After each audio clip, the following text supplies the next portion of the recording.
Bismillahirrahmanirrahim. Assalamualaikum warahmatullahi wabarakatuh. Alhamdulillahirabbil alamin. Wassalatu wassalamu ala asyrafil anbiya'i wal mursalin wa ala alihi wa ashabihi ajma'in. Wala haula wala quwwata illa billahil aliyil azim.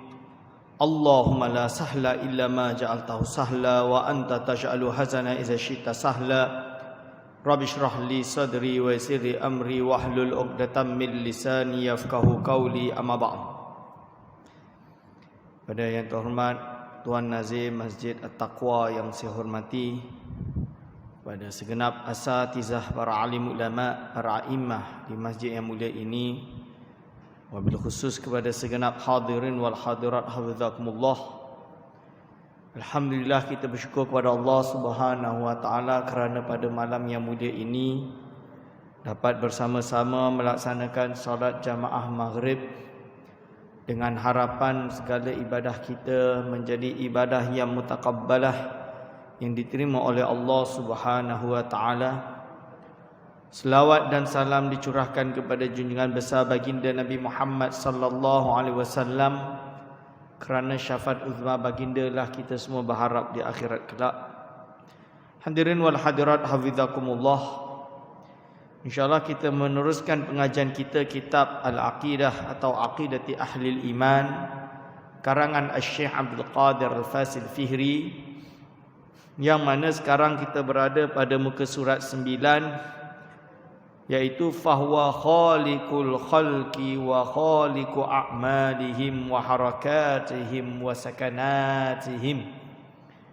Bismillahirrahmanirrahim. Qala mu'allifur rahimahullah wa nafa'ana bihi wa bi'ulumihi amin. Fahuwal khaliqul khalqi wa khaliqu a'malihim wa harakatihim wa sakanatihim wa jami'i ahwalihim, wa laisa li ghairihi ta'thirun fil fi'lin minal af'ali biwajhin minal wujuh. Maksudnya apa? Dialah, iaitu Allah Subhanahu wa taala pencipta makhluk, pencipta zat makhluk. Zat makhluk tu apa? Iaitu langit, bumi, matahari, bulan, binatang, manusia, haiwan, daun, segala sesuatu, air, hujan dan lain-lain, semua ini adalah ciptaan Allah Subhanahu wa taala belaka. Pencipta segala perbuatan mereka dan segala perbuatan kita, tuan-tuan dan puan-puan. Zikir kita, ibadah kita, bacaan kita, solat kita, kerja kita, semua ini adalah ciptaan Allah Subhanahu wa taala semata-mata. Allah Subhanahu wa taala berfirman, innallaha khalaqakum, Allahu khalaqakum wa ma ta'malun. Allahu khalaqakum, Allah Subhanahu wa taala yang mencipta kalian semua dan segala yang kalian perbuat. Jadi perbuatan manusia ini hakikatnya Allah yang menciptakan. Lalu pergerakan mereka, pergerakan kita ini Allah ciptakan, Allah jadikan.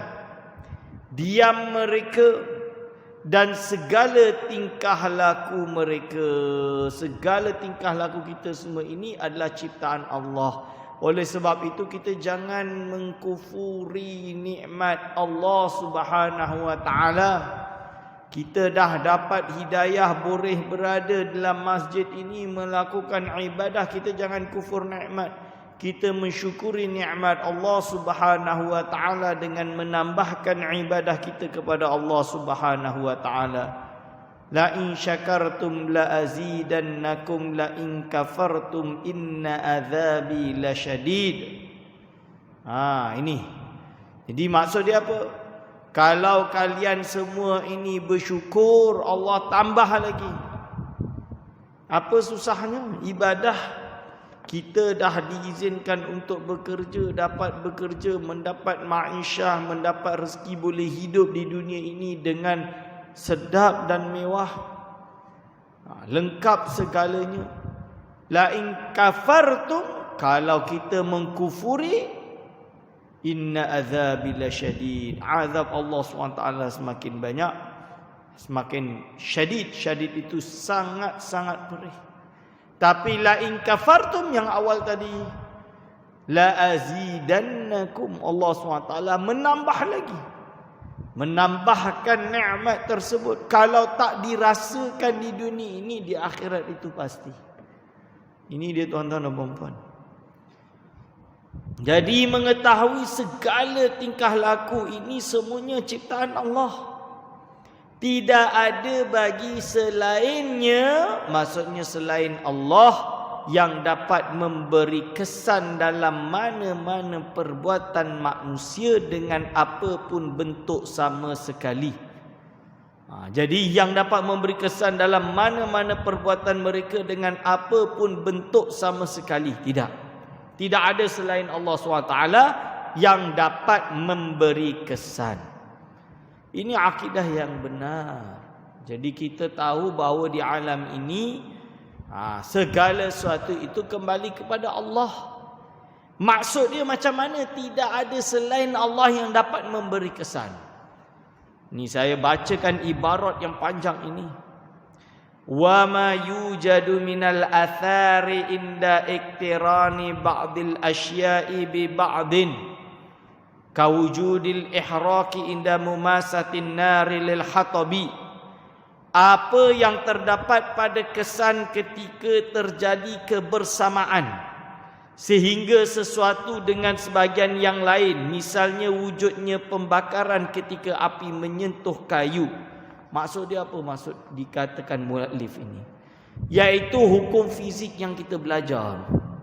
Apabila kita lihat secara zahirnya, yang namanya api bertemu dengan kayu, maka kita akan kata api tersebut membakar kayu. Hakikatnya tidak, tuan-tuan dan puan-puan. Wa ma yujadu minal athari inda iktirani ba'dil asya. Bila kita nampak zahirnya api kena kayu membakar, itu bukan api yang membakar, hakikatnya Allah yang membakar. Oh, boleh pula macam tu Ustaz? Ni kita baca terus ni. Wasyibai indal akli, rasa kenyang ketika makan. Fa innal musyahada iktiranun nari bil hatabi faqat. Kerana sesungguhnya atau sewalhal, mana tadi? Sesungguhnya yang terlihat adalah sentuhan api pada kayu semata-mata, tuan-tuan dan puan-puan. Sentuhan api dengan kayu sentuh semata-mata yang kita nampak. Hakikatnya yang membakar bukan api, tapi sentuhan sahaja. Walhal wa kaunuha hiya ahraqat ghairu musyahadatin atau ghairu musyahadin wala dalla alaihi dalilun aqliyun innama huwa fi'lullahi wa man qala innahu fi'lun nar fahiya syahadatu zurin. Wahal api itu membakar sebenarnya tidak terlihat dan tidak ada dalil akal, maksudnya pasti sama sekali yang menunjukkan api itu ia yang membakar dengan zatnya sendiri tanpa Allah Subhanahu wa taala. Sesungguhnya yang membuat perkara tersebut membakar dan membuat kenyang hakikatnya adalah perbuatan Allah semata-mata. Barang siapa yang berkata sesungguhnya ia adalah perbuatan api, siapa yang kata ini perbuatan api, maka ia adalah persaksian yang dusta. Maksud dia apa, tuan-tuan dan puan-puan? Jadi ibarat dia kita dahaga minum air. Kita lihat api membakar kayu, hakikatnya bukan perbuatan api. Api itu tidak ada daya, tidak ada kekuatan sama sekali. Air ini tidak memberi apa-apa faedah sama sekali, hakikatnya, secara hakikatnya. Kerana semuanya datang daripada Allah Subhanahu wa taala. Jadi Ustaz, macam mana akidah kita yang benar dalam hal ini Ustaz? Kita disuruh makan ubat bila sakit. Kita disuruh ambil vaksin bila kita naklah halang daripada penyakit COVID dan lain-lain. Maka untuk memahami perkara ini, sudi saya bacakan ibarat yang panjang ada dekat footnote tuan-tuan dan puan-puan sekalian, iaitu footnote nombor 39. Footnote nombor 39, Imam Ibrahim Al-Bajuri rahimahullah berkata. Siapa Imam Ibrahim Bajuri itu tuan-tuan dan puan-puan? Al-Imam Ibrahim Al-Bajuri itu adalah ulama besar di University Al-Azhar Al-Sharif zaman ketika Napoleon menjajah Mesir. Waktu itu Syekhul Azhar dan juga salah seorang ulama besar Universiti Al-Azhar adalah Al-Imam Bajuri rahimahullah. Beliau meninggal tahun 1860 Masehi bersamaan dengan 1276 Hijri. Dah lama lah. Tak adalah lama sangat Ustaz. Ya, tak lama sangat, tapi apa yang beliau kata ini rujuk kembali kepada Imam Sanusi meninggal tahun 895 Hijriah. Kalau dia kata Imam Sanusi tak cukup siqah, dikembalikan lagi ke tahun 505 Hijriah, iaitu oleh Al-Imam Hujjatul Islam Muhammad bin Muhammad Al-Ghazali rahimahullah. Apa dia yang dia nak terangkan dalam perbuatan ini? Wa minha yu'lamu butlanu da'wa anna syai'an yu'athiru bitab'ihi aw biquwwatin fihi faman i'taqada anna al-asbaba wa rayya bitab'iha wa dhatiha fahuwa kafirun bi ijma'. Dia kata, dari keterangan yang telah dijelaskan ini dapat diketahui butlanu da'wa, batilnya dakwaan, sangkaan orang bahawa sesungguhnya syai'an, sesuatu itu, apapun itu, air ke, pisau tajam ke, api membakar ke, makanan kenyang ke, semua perkara tersebut yu'athiru bitab'ihi, bahawa ia dapat memberi kesan dengan tabiatnya sendiri, dengan ininya sendiri. Au quwwatin fihi, atau kekuatan yang ada di dalam zat air ini sendiri. Fihi faman i'taqada, barang siapa yang beriktikad annal asbaba al-adiyata, sesungguhnya sebab yang sebangsa adat. Sebab itu apa? Wujudnya ini maka wujudnya ini. Ini kena ini jadi ini. Itu sebab. Contoh dia lah. Kipas pusing kena saya sejuk. Ini nama dia sebab. Asbab, bahasa Arab dia jamak dia asbab, mufrad dia sababun. Kenapa sakit? Sebab jalan lama. Betul tak? Sakit. Itu bahasa Melayu tu. Bahasa Arab ialah kewujudannya berjalan lama menjadi wujudnya perkara lain, iaitu sakit. Lebih kurang macam tu.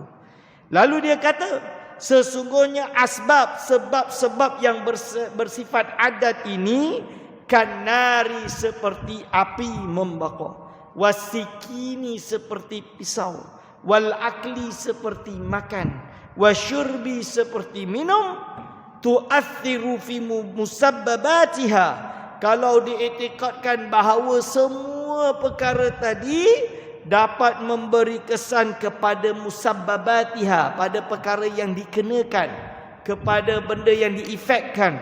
Misalnya kal harqi, seperti terbakar, wal qat'i, seperti memotong, pisau memotong, api membakar, wasyibai, makan mengenyangkan, warayyi, minum menghilangkan dahaga. Kejadian tersebut bitabaiha, kita kata bitabaiha tu maksud dia apa? Ya, air ni yang sembuhkan, bukan Allah yang sembuhkan. Ini ubat ini yang sembuhkan. Ubat ni yang sembuhkan dengan tabiatnya, dengan zatnya. Ni. Lalu dia kata apa? Bitabaiha wa zatiha fahuwa kafirun bil ijma', maka orang itu dihukumi kafir secara ijma'. Kerana apa? Dia menafikan tauhid bahawa Allah Subhanahu wa taala tauhidul af'al, dia semata-mata yang melakukan segala sesuatu, baik buruk semuanya datang daripada Allah Subhanahu wa taala semata-mata, seperti iaitu yang kita tahu, iaitu di dalam rukun iman, iaitu beriman dengan qada dan qadar, baik dan buruk semuanya datang daripada Allah Subhanahu wa taala semata-mata. Lalu dia sebut di sini, au bi quwwatin khalaqaha Allahu fiha fa fi kufrihi qaulani al-asahu wal asahu annahu laisa bikafirin bal fasiqin mubtadi'in. Maksud dia apa tuan-tuan?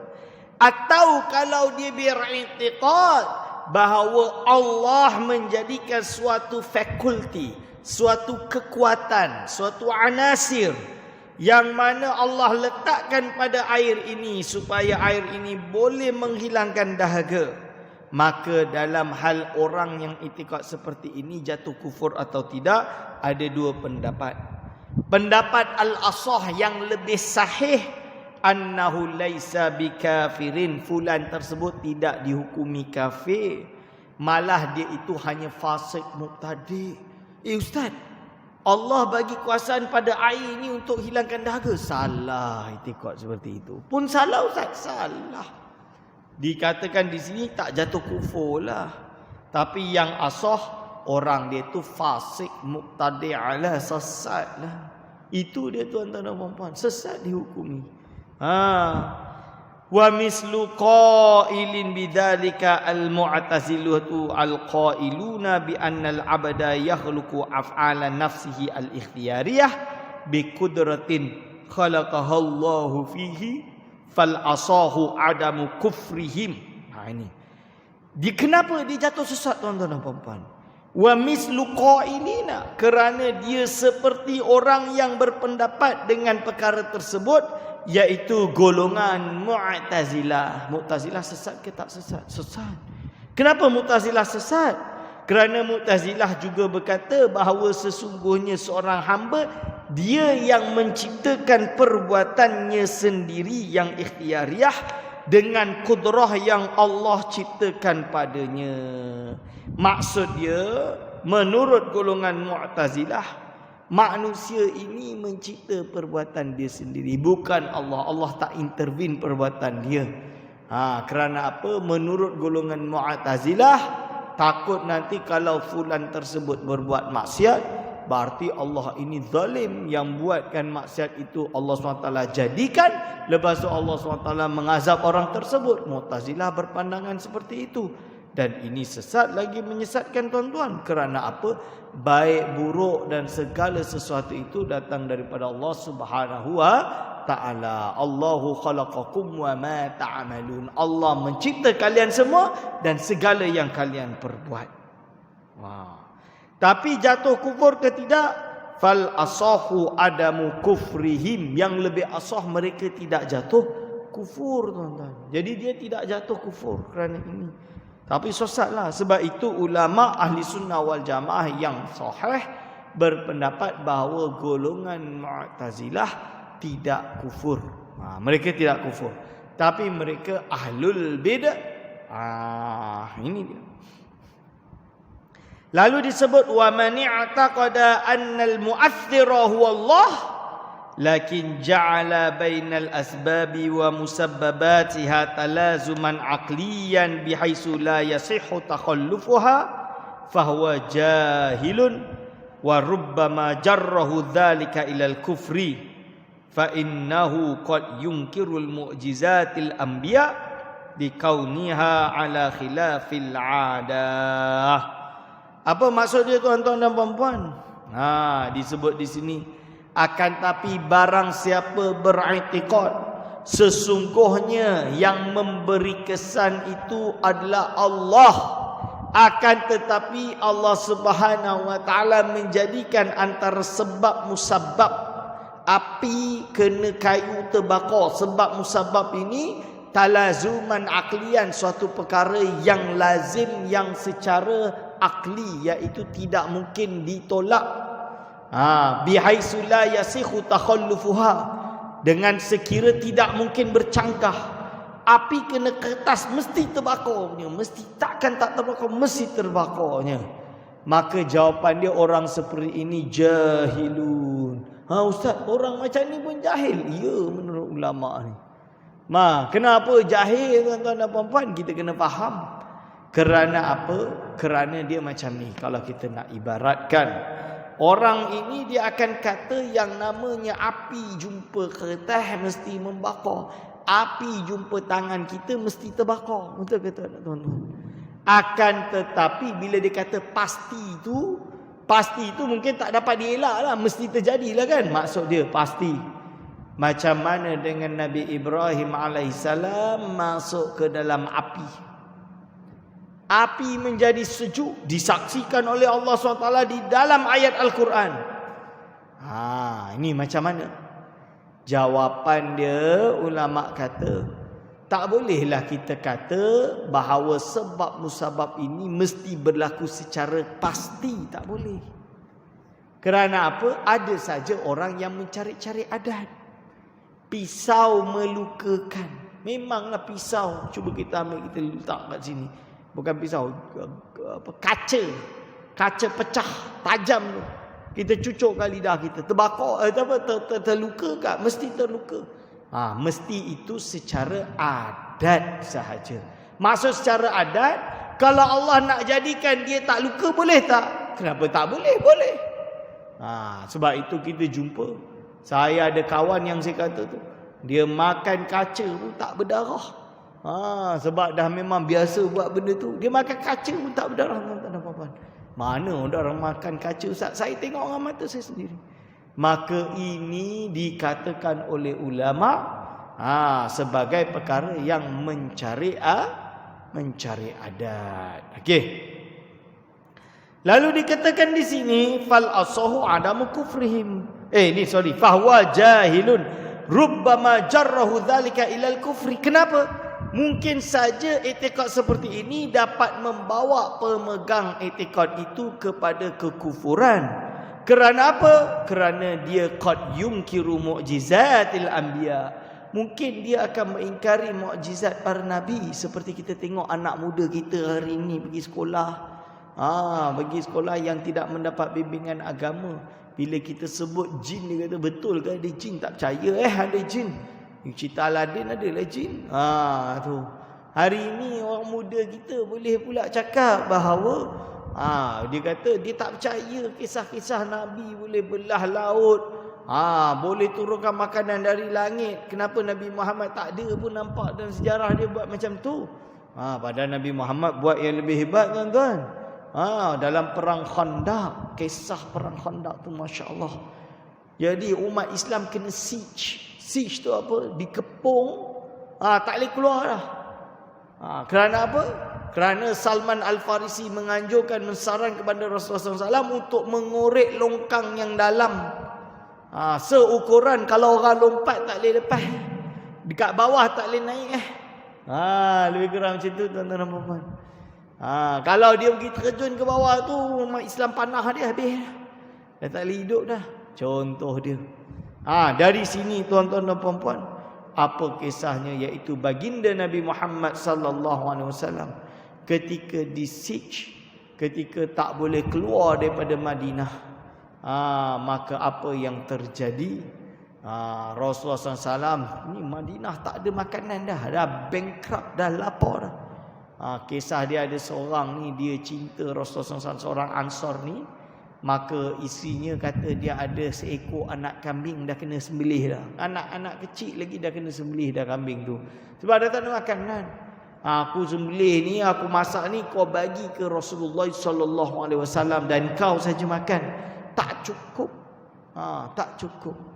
Lalu dia pun bawa sampai jumpa baginda Nabi Muhammad SAW. Ketuk, ya Rasulullah, dekat kemah ni. Baginda SAW, ya Rasulullah, ini zaujah saya bawa kambing ni, kan? Ni dekat dalam tudung ni, dalamnya di kambing. Tapi kecil, janganlah panggil orang lain, nak makan berdua je. Lebih kurang macam tu. Rasulullah SAW tak indah, dia terus buka pintu. Sahabat-sahabat, mai sini, jom. Si Fulan bin Fulan kenduri besar. Dia kata macam tu. Oi, para sahabat ni duk stesen 24 jam jaga ni. Kalau ada musuh lompat tu, panah tu kan. Kalau ada musuh tu panas tu dia orang ni dah tak makan berapa hari dah. Letak batu kat perut tuan-tuan. Minum air je. Air pun limited. Yang bawa air kan, nak kena bagi minum. Pusing sekeliling Madinah Munawwarah ni tuan-tuan dan puan-puan. Maksud bukan sekeliling lah. Tempat yang kalau kita pergi Khandaq tu kan ada masjid. Kawan saya baru balik dari Mekah, dia kata alhamdulillah sekarang dah boleh solat kat Masjid 7 tu. Siapa yang dapat rezeki pergi sana ni, pergilah solat. Bukan apa, tabarruk dengan tempat Sayyidina Abu Bakar sujud, tabarruk tempat Sayyidina Ali sujud kat situ. Itu dia tuan-tuan dan puan-puan. Dah dibukakan masjid tu untuk solat kat situ. Dah bolehlah pergi situ untuk solat. Tabarruk boleh ke tak boleh? Boleh. Siapa kata tak boleh? Ulama karang kitab banyak. Sayyidina Umar bin Khattab pesan ke Aisyah, minta izin ke Aisyah nak ambil bahagian tanah dia, nak dikebumikan sebelah baginda sallallahu alaihi wasallam. Para sahabat ni bila tahu ini tempat Nabi sujud, dia pun nak sujud kat situ juga. Tuan-tuan dan puan-puan, kalau para sahabat buat macam tu, kita ni jumpa Nabi pun tidak tak berharap ke kita dengan barakah tersebut, berkat Rasulullah SAW dan berkat para sahabat-sahabat yang ada dekat situ. Tak dapat dengan Rasul, sahabat pun jadilah. Tuan-tuan dan puan-puan, itu maksud dia. Kalau dapat Rasul dan sahabat lagi mantap. Kalau dapat Rasul, alhamdulillah. Ini dia tuan-tuan dan puan-puan. Boleh buka dalam buku Abu Said Muhammad Alawi Al-Maliki mengarang kitab berjudul Notion That Must Be Corrected. Tu ada jual kat Taman Tun ni, ada satu. Saya ada kawan bawa saya nama saya tak tahulah, dekat bawah tu Raim Kajai ke mana, kat bawah tu ada satu coffee house tu. Saya tengok kat situ dia orang jual buku bahasa Inggeris, buku agama bahasa Inggeris. Saya jumpa nampak ada buku tu. Tuan-tuan boleh beli baca buku tu, Notion That Must Be Corrected. Jadi apa dia tuan-tuan dan puan-puan? Orang sekarang ni dia dah tak percaya. Tak percaya. Padahal Nabi Muhammad sallallahu alaihi wasallam apabila perang Khandaq, para sahabat ni datang mai berbondong-bondong, diriwayatkan pada waktu itu 700 sahabat kalau tak salah. Seekor anak kambing. Anak kambing bukan kambing, kambing tu boleh masuk akal lagi ni tuan-tuan dan puan-puan. Dah tulang-tulang pun dia potong untuk makan kan. Tapi ni tak, anak kambing, mais, anak kambing kecil. Dan maka Rasulullah SAW kata kepada Al-Ansari tadi, yang sahabat Ansari tadi, dia kata, dah kau sabar. Dia dah meletar dah. 700 orang datang ni, makan satu dulang je, macam mana nak lepas tak lepas dah. Dah menggeletar dah. Rasul kata, tak apa, sabar. Dia kata, kau duduk, ini urusan aku, bukan urusanmu. Maka sahabat pun datang. Rasul kata, okey, kau pergi, aku buka tudung saji ni, kau ambil, kau jangan tengok, kau ambil je. Ambil, jalan beratur, ambil. Macam tu. Sahabat datang, ya Rasulullah, ambil. Daging, bau sedap ni. Masak wangi ni. Ambil 700 kenyang habis tuan-tuan. 700 orang semuanya kenyang belaka, bala tenteranya. Jadi umat Islam askar waktu tu, bala tentera perang Khandaq 3,000 je. Lawan Al-Ahzab dipanggil. Kalau surah Al-Ahzab tu cerita itulah. Al-Ahzab ni bukan azab, ahzab, hak tu hizbun tu parti. Al-Ahzab berparti-parti. Maksud dia apa? Perang coalition. Maksud dia orang kafir Quraisy datang berkoalisi tuan-tuan. Berkoalisi. Ghatfannya daripada Quraisynya dan lain-lain, dan siap lagi ada Bani Quraidah kat bawah tu membelot. Ni cerita dia. Ada yang dekat bawah, jadi Rasul tak binalah Khandaq kat bawah. Kenapa? Dekat selatan, sebab apa? Sebab kat situ ada perkampungan Yahudi. Kafir Quraisy ni takut nak lintas ke orang perangkuman Yahudi sebab nanti buat klan Yahudi memusuhi mereka. Jadi tak berani nak cross. Dan kerana Yahudi ini dah ada sepakatan dengan Rasulullah SAW, tiba-tiba boleh membelot, membelot sehingga kan lepas pada waktu perang Khandaq tu, habis perang Khandaq tu Rasul pun turun dengan bala tentera menghapuskan Bani tersebut, maksud menyerang Bani tersebut kerana telah membelot terhadap perjanjian yang ditandatangani di dalam perjanjian dipanggil dengan Piagam Madinah. Ini cerita dia. Jadi tuan-tuan dan puan-puan, ini kalau orang yang mengatakan Allah Subhanahu wa taala yang menjadikan, akan tetapi sebab musabab ini mesti terjadi. Macam kau orang-orang fizik barat lah, orang-orang saintis barat lah, dia kata ini mesti macam ni, ini mesti macam ni, maka ini katanya apa, ya jurru ilal kufri, boleh membawa kepada kekufuran. Lepas tu dia kata kerana qad yunkiru mu'jizatil anbiya, diorang mungkin mengingkari mukjizat para nabi, likauniha ala khilafil adah, kerana mukjizat itu semuanya mencari-cari atau menyalahi adat. Adat ni ibarat dia kipas pusing kena kita rasa angin lah. Ni adat tuan-tuan. Tuan-tuan puan-puan. Lalu ustaz dek tadi tu dari mula sesat kafir semua ustaz dah sebut kan. Mana satu pendapat yang betul? Kita nak ada iman ni pendapat yang betul. Maka kata Al-Imam Ibrahim Bajuri, wa man i'taqada annal mu'aththira huwallahu wa ja'ala bainal asbabi wal musabbabati talazuman 'adiyan bihaitsu yasihu takhallufuha fahuwal mu'minu naji. Ini barang siapa beriktikad sesungguhnya yang memberi kesan itu adalah Allah Subhanahu wa taala semata-mata, wa ja'ala, dan Allah SWT jadikan hukum hakam antara sebab dan musabbab. Jadi Allah SWT jadikan hukum hakam, iaitu apa?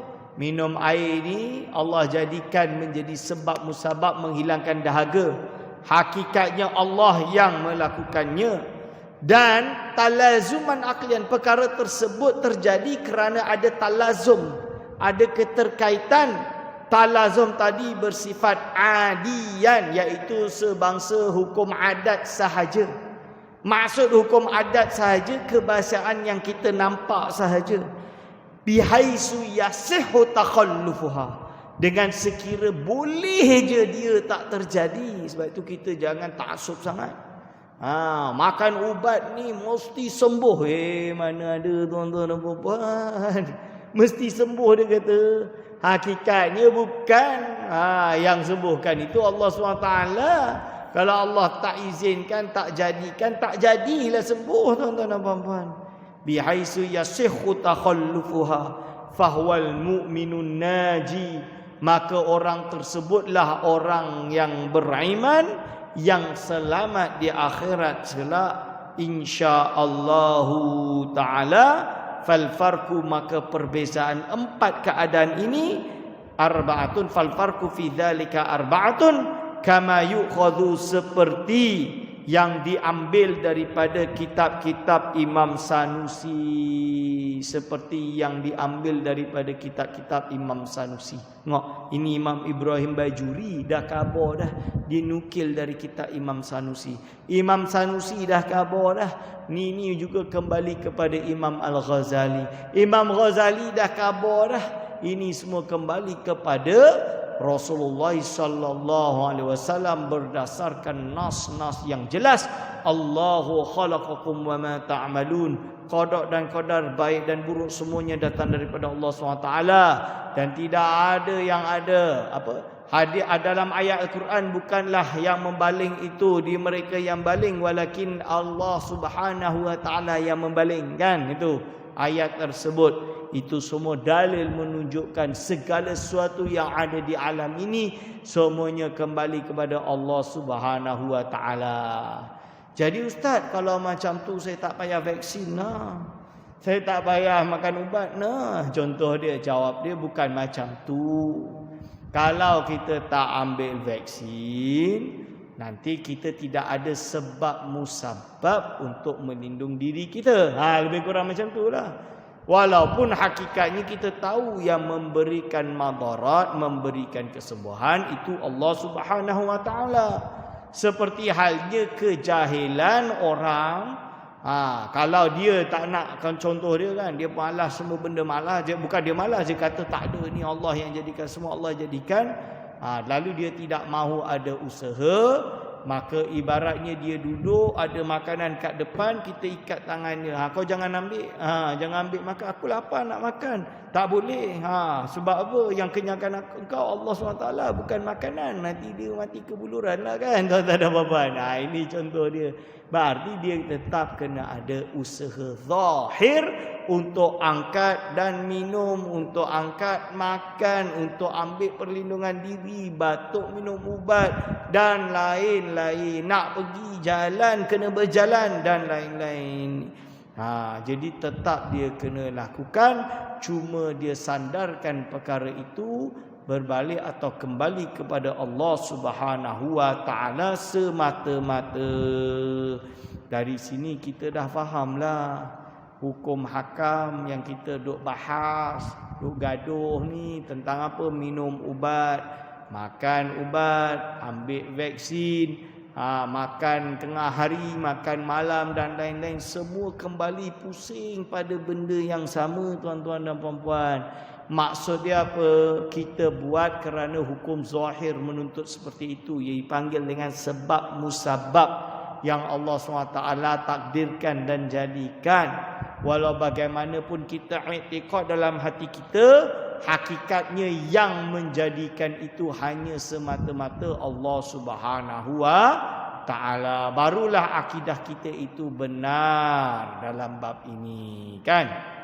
Akhirnya kita sampai kepada kemuncak yang dipanggil dengan tauhidul af'al. Apa itu tauhidul af'al? Iaitu mengisahkan Allah dalam perbuatannya, di mana kita akan mengiktiraf tidak ada sesuatu pun yang terjadi melainkan atas ketentuan Allah Subhanahu Wa Taala.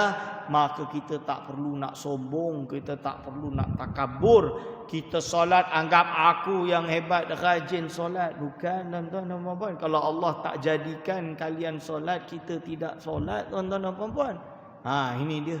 Kita bersyukur Allah takdirkan kita solat. Jangan kita sombong. Saya dah sukses berbisnes atas usaha. Saya sendiri yang buat. Kalau bukan saya takkan terjadi. Sombongnya, Masya Allah. Dia lupa hakikatnya perkara tersebut kembali kepada Allah Subhanahu Wa Taala jua. Kalau Allah tak jadikan, tak jadi, tuan-tuan dan puan-puan. Lalu oleh sebab itu dia tutup perbahasan ini dengan kata-kata mu'alif, wahidun fi mulkihi munfaridun bitadbirihi fala mudabbira lil alami ghairuhu wala nafidha illa masyiatuhu wa amruhu. Allah SWT esa pada kerajaannya. Oleh sebab itu Allah SWT ni esa pada kerajaannya. Munfaridun bitadbirihi, tunggal dalam pentadbirannya. Dalam pentadbiran dia Allah SWT ini tunggal, tidak ada yang mentadbir melainkan Allah Subhanahu Wa Taala. Fala mudabbira lil alami ghairuhu, tidak ada yang mentadbir alam ini selain Allah Subhanahu Wa Taala. Jadi yang mentadbir alam ini adalah Allah Subhanahu Wa Taala semata-mata, tuan-tuan dan puan-puan. Jadi jangan dok ingat bahawa ni dan itu, ada yang lain. Tidak, semuanya kembali kepada Allah.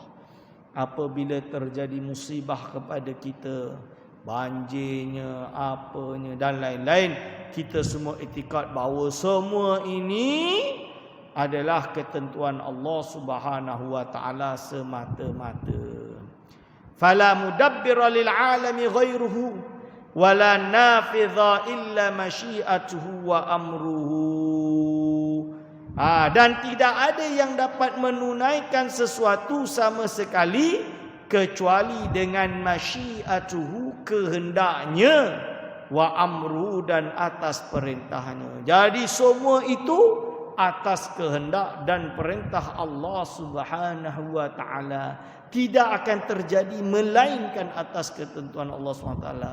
Allahu fa'alun lima yurid.